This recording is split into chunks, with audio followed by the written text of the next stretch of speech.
Hi there, welcome to our channel. I'm Vic. I'm Nick. I'm Andrew. And I'm Sam. We are Envy Board Gaming. Today we're looking at Furnace. This is a 2 to 4 player game designed by Ivan Lashin and published by Arcane Wonders. Nick is going to go through how you play and then we're going to give our reviews.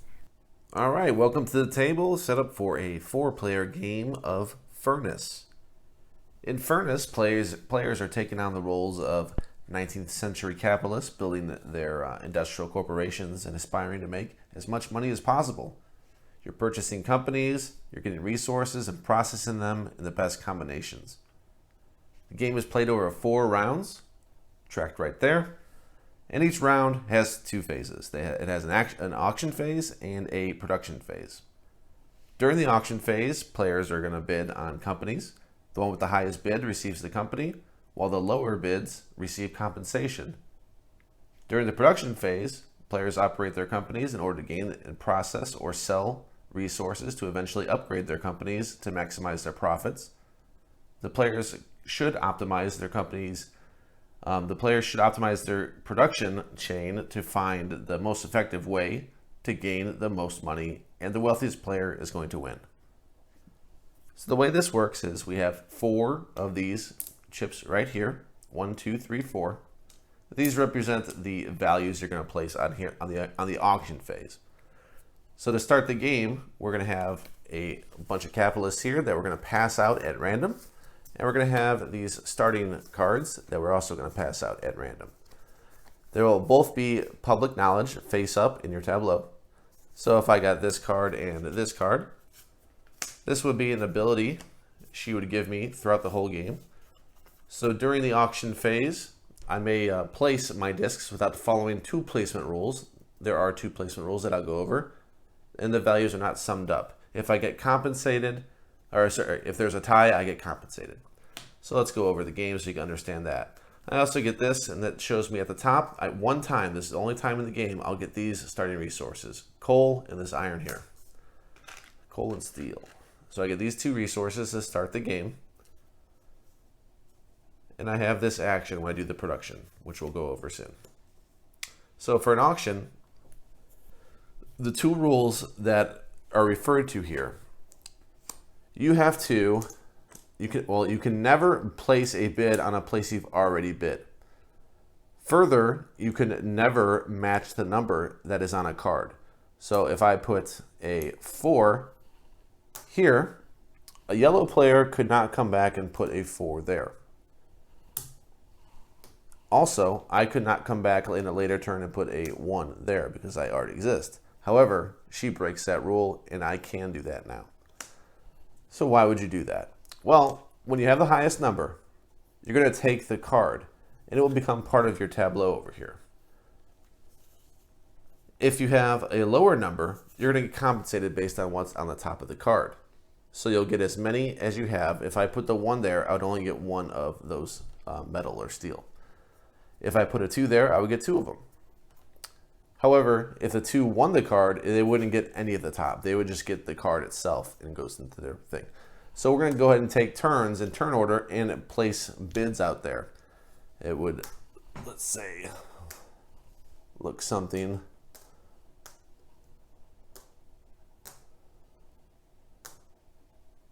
like this. Go ahead and fill out these because everyone has their own thing. Okay, haven't broken any placement rules yet. And there you go. So let's say that it looks like this at the end of the round. We're going to go start with here, the top left, and the black player is going to go ahead and take this and put it in their tableau. Here, the red player would take the card. However, the black player would get 6 coal because it's 3 times 2. And the white player would get 2 coal, 2 times 1, and get their chips back. Here is where you can actually trade resources. So the yellow player is going to get the card. However, the black player will have the option of trading 1 of their oil, and they would get 3 of these metal for 1 of that oil. They do that trade 1 time because they have 1 bid there. So you get it. That's how that auction phase is going to go. And then production, once they have all these cards, let's say the black player had these cards, hypothetically, they're going to have these cards in their tableau, like so, and they can go ahead and trigger these off in any order they would like. Once you decide to trigger it off, you could not go ahead and come back to it. Let's say if you had a top action and you wanted to stop and do something, a different card, then come back to it, you could not do that. You have to complete the whole entire card. So production, you only care everything at the bottom part of the card. So in this one, in my starter one, I would go ahead and get one of these upgrade tokens. I would be able to transfer any oil I have, which I don't, for 4 coins. Again, those are the whole point of the game. You want to have the most wealth at the end of 4 rounds. So that's going to be the entire point, is to build an engine to get you money. So I could do that if I had oil. And here I could spend an upgrade in coal to do an upgrade. An upgrade would be to flip a card. So you can see these things that you're going to get when you do a production. Then you see these things in white. That's telling you what's on the other side if you were to upgrade. So if you upgrade, this becomes colored, and you can actually do that if you upgrade it. This is the card that will allow you to do upgrades. Spend an upgrade token, which I have, and a coal, which I do have, and I can do an upgrade. And I can now do this, flip that, and now this card is upgraded. And you can do as many of these cards as you can. You can just go ahead and keep fulfilling. If I had, let's say, 2 of these metal, I can go ahead and get 4 victory points because it says I can do this twice. Things like that. At this point, you don't care about the top part because it's in your tableau. You're not going to earn this anymore. This is for compensation, aside from your very starting one, which you do get to start the game. But that is the exception. You're going to keep doing these 2 phases. You're going to keep doing the auction phase and then the production phase. You're going to keep going up once you're done with the production phase, you're going to go up to the next round, round 2. You're going to play this for 4 rounds. And that's it. Whoever has the most points, aka money, at the end of the game is going to win. That's how you play Furnace. All right, and that's how you play Furnace. So Nick, what are your positives? All right, so if you like Century Spice Road, I feel like this game is better. To me, it's better. It depends what you're using it for. Are you using it for a gateway game? Then go ahead and go to Century. If you're going for the next step to Century, but you like that concept, then Furnace. Furnace is really thinky. And there's only 4 rounds to it. So you know when the game's ending. By the end, hopefully you're triggering off a lot, and you kind of almost don't want things to end, but then the resources kind of start getting thin. So you're only playing 4 rounds. And it's a little bit more thinky, but more gratifying when things chain off and you're getting the money you need. In this game, all you care about is getting money. How am I going to get money? What am I going to chain off to get money? Some things are very simple. I can just trade coal to get money. Some things I have to trade in things, and I can actually work an engine. It's like, okay, now I can trade my oil or whatever it might be. But it took me a while to get there, and it took me a while to do these upgrades to do that. So there was a lot going on, but that's it. So if you wanted more, because look at this box, you might think this is a heavier game just by the art and everything. You might think this is a heavy Euro. It's not. It's not that. So if you're looking for that, this isn't the game.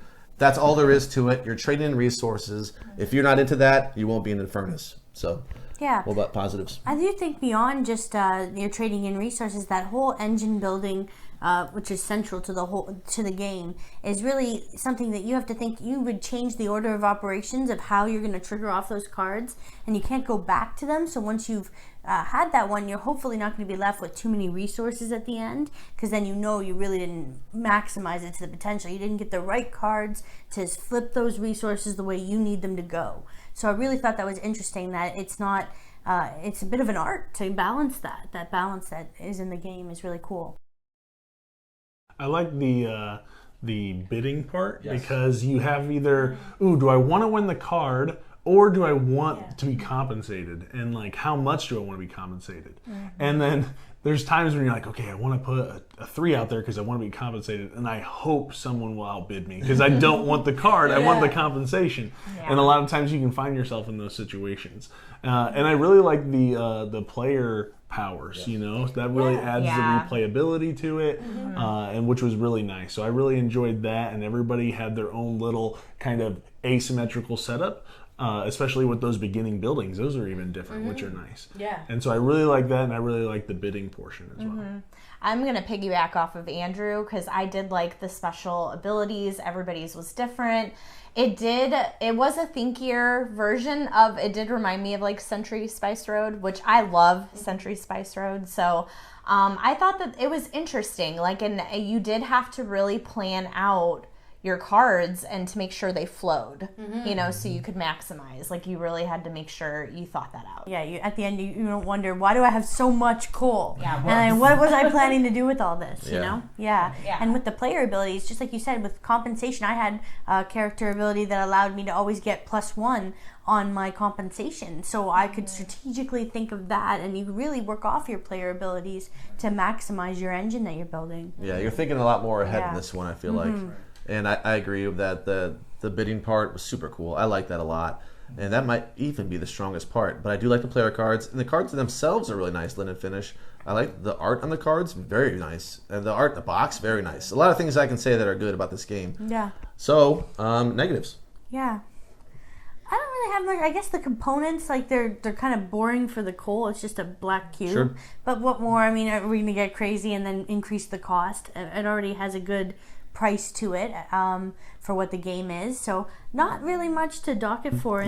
Man, that's the thing, is I feel like it's so well streamlined. Thinking about negative, I mean, other than the coins, what else could you... I mean, I guess maybe... I don't know, like if there was a better way to know that the card was being used. I think we all use a different kind of system where you might lose track of, okay, which card have I activated, which have I not? So I would just like turn mine sideways, but Vic might push hers up a little bit. Yeah. And it can get a little confusing when you have 8, 9, 10 cards in front of you and you're like, oh crap, what did I do? And it can kind of mess you up a little bit. I think that's what my negative was. I was trying to think of, because I did get a little confused, like, did I do that already? Because I was doing the same thing as Vic, is like pushing it up. But then I'm like, but did I push that up, or did I nudge it up by accident, or like, did I really use it? So I think that would be my negative, because it got a little confusing, and it's already, you're trying to like calculate things and trade them in, and so I'm like, I would almost want like a token that I could just put on it and be like, that's like done. you. You know? That would be useful too. And one thing that I think is negative is it ends too quick. I feel like I'm just gearing up, but that is a positive to the game, though, at the same time, is that this is a quick game. You're not going to be stuck there forever, you know, and even the teach is fairly quick too. Like, it didn't take that long, and we know we're a little bit, you know, we play a lot of games, so it's easier for us to catch up onto games, but, you know, I think that it was altogether a good duration of time. But if it went any longer, you'd have so much coal and stuff. More and coal. And we have those. I don't like those little counters that are 5 times and all that. I don't like using them if I don't have to. I'd rather just have what we need. Yeah, same. But then we just have so much coal. It's like that was an enormous amount of coal. Right. By the end, you're like, I don't need this. Yes. Like, I don't want to play. You know, 4 rounds is about right. And then you feel guilty because no one else has enough coal cubes, and you're like, sorry, I'm just hoarding them all. You're like, are you sure there's not points for coal? Like, dang it. Yeah. It may be a negative. You can have a little bit more of the capitalist cards. I don't know what you call them, the actual people. Maybe a couple more of those would be nice. You only get 5 in the box, so only one of them's out of play. Maybe a little bit more, because that's a strong point of the game. Those abilities are actually a strong point of the game. And if you can think of more ways to, you know, put more of those cards, that's a good thing. Other than that, I don't have any other strong negatives. It's a nice game to have, a nice game to own, especially if you don't own Century Spice Road and you need something like that where you're trading. So we'll cut ahead and go straight to our scores. For me, I am giving it a 7-7, and I think I've said enough. 7-7 for me is a solid game. If you don't have it, you know, give it a shot, see if it's for you. If you like Century and you want a little bit more, then it could be right up your alley. Yeah, I am a little higher than Nick. I gave it an 8.2. I had a lot of fun with it. I think it's fun, it's quick, and I understood it very fast, and I won last time we played, so that always feels good when I can pull off a win. It's always good. And I had really high scoring cards, and I mean, sometimes you're at the mercy of what cards ultimately come out and which ones you end up winning, but altogether, you know, I feel like there's so much replayability with it that I'm not too concerned about having seen all the cards or something like that. Yeah. All right. So mine is lower. 6.3.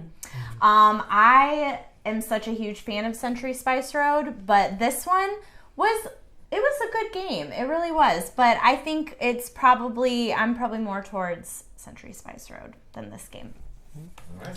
And for me, I gave it an 8. I really like this game. I like this a lot more than Century Spice Road. I think because it is that extra step. Yeah, it is. And I would say I felt like it was really balanced between the players. Everybody seemed really strong. Like Nick had the extra token. You could break the rules. You get to bump up your number. And then mine was that I could just use the steel instead of the actual little gear token, which was really nice. So all of them, in my opinion, felt really strong, but also very balanced. So I really like that, and I just like that the player powers, the replayability was really good, and the different combinations. And so yeah, I really like this more than Century Spice Road. I will respectfully disagree, but you know what? That's okay, because I mean it is a thinkier version. You know, like if you want more than just like, oh, these pretty colorful cubes, and I'm just filling spices. That's all you want. How they work? I mean, maybe all you want is a cube push. You don't want to build an engine. Right. But you still do. Yeah, you do, and Yeah, and I think like it's hard for anything similar to beat Century Spice Road. So, you know, it's okay. It's a special spot in her heart. It does does. for her, yeah. I love it. Well, we have a diverse opinion about the game. We hope that you enjoyed this video. If you did, please click the like, thumbs up, and subscribe to our channel for more great reviews. We will see you next time. Bye. Bye.